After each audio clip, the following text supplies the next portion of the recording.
Ιστορία του Κεμάλ, ενός νεαρού πρίγκιπα της Ανατολής, απόγονο του Σεβάχ του Θαλασσινού, που νόμισε ότι μπορεί να αλλάξει τον κόσμο.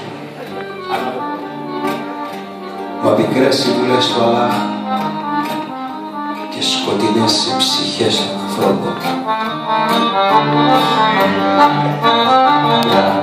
Στις Ανατολή στα μέρη μια φορά έναν καιρό ήταν αδιώτο και μέρη μοιασμένο το νερό.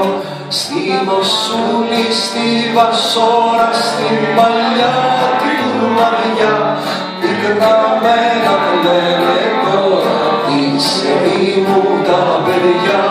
Κι ένας νέος από όλη και μια βασιλική ανρίκανε το μυρολόι και τερβάει κατά εκεί.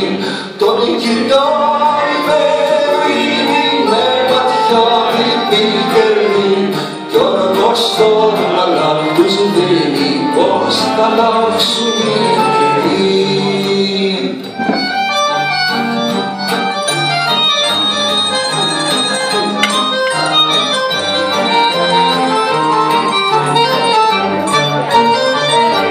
Σαν ακούσαν οι αρχόνοι του παιδιού την αφοδιά, ξεκινάν με λιγουδόνι και με λιονταρή μποροδιά. Απ' τον Τίγρη στον Εφράτη κι απ' τη γη στον ουρανό, κυνηγάν τον αποστάτη να τον πιάσουν ζωντανό.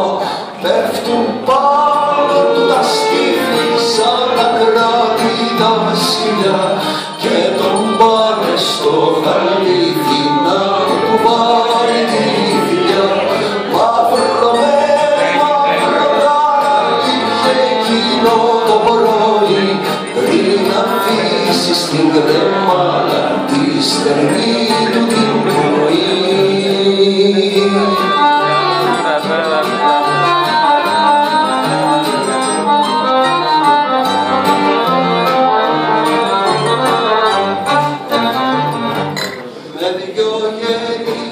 Καρμίνες με ένα κόκκινο φαρί στου παράδεισου της πύλης οροφή της καρατέρη.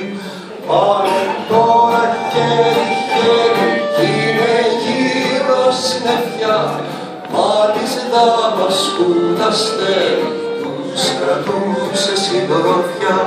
Σ' ένα μήνα, σ' ένα χρόνο βλέπουν μπρος τους στον Αλλάχ που απ' τον ψηλό του θρόνο λέει στον άμυαλο Σεβάχ.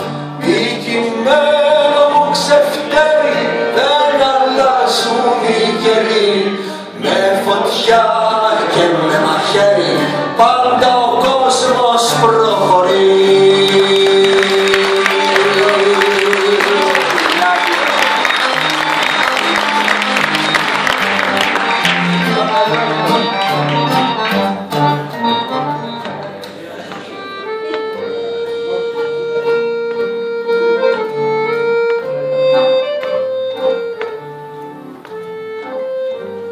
Καληνύχτα Κεμάλ. Αυτός ο κόσμος δεν θα αλλάξει ποτέ. Πες το ρε. Θα αλλάξει.